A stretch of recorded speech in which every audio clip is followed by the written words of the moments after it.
Blue Mage yes.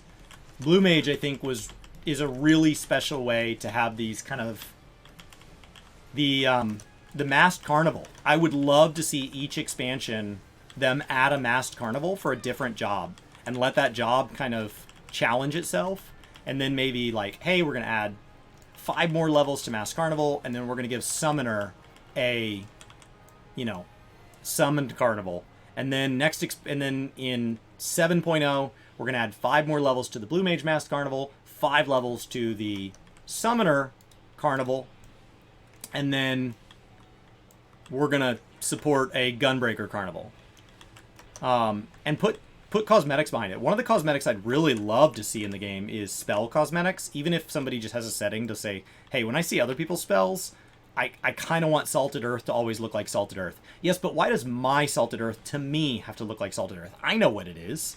So, like, why can't my Salted Earth be blue? Or be, like, bubbling black tar? Or be, like, toxic whatever? Like, why does my Salted Earth have to... And it would be a really neat way to have kind of these solo class challenges, these kind of class quest savage, role quest savage, single player scenarios, something like that, would be really neat to say, like, well, let's go explore another ground effect you could have, right? That's just a cosmetic, purely cosmetic. Something that they don't have to balance for, they don't have to, it's just cosmetic. And it's a way of saying, like, or whatever, like, I've done 6,000 trials as a Dark Knight, so I get a Salted Earth that looks like it has fire around the edge, right? Just a light reskin or something. I think would be really neat as a way of breathing depth into the game. For Blue Mage specifically, once you unlock an ability, you have very little reason to help other Blue Mages unlock that ability. And if I had, hey, if you unlock the throw a fish ability 10 times, it lets you throw a Namatsu. If you unlock it 100 times, it lets you throw a shark. If you unlock it 1,000 times, you get to throw a Leviathan. Oh, wow. So I'm going to go help people unlock their throw a fish ability over and over and over and over. Especially for abilities like the abilities locked behind trials. It's really hard to find groups for those. And so especially for things like Garuda and all that, it would be amazing to have those, or Shiva.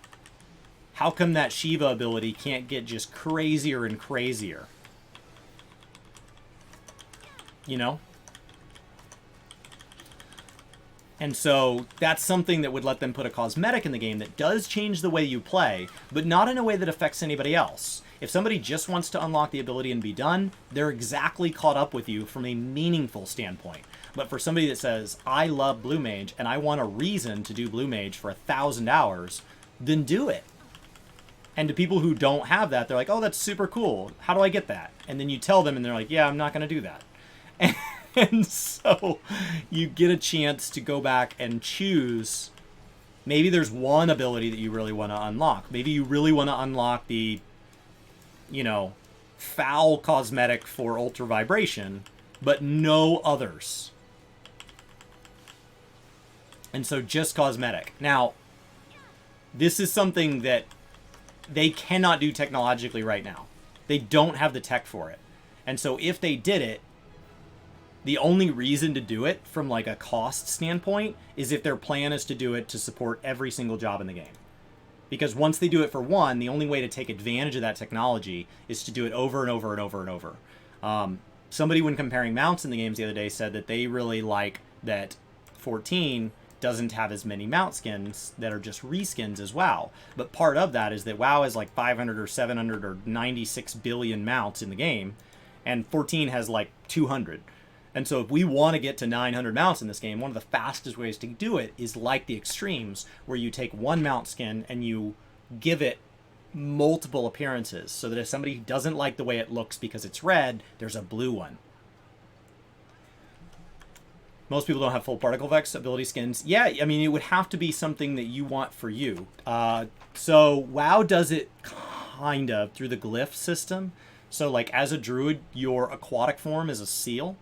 but if you glyph it, you can turn into like a dolphin. Or if your travel form, you're a cheetah, but if you glyph it, you can turn into like a raptor. And so it gives you a greater amount of control over certain aspects. Not everything in the game is glyphable. So you can, you know, mages might have different polymorphs.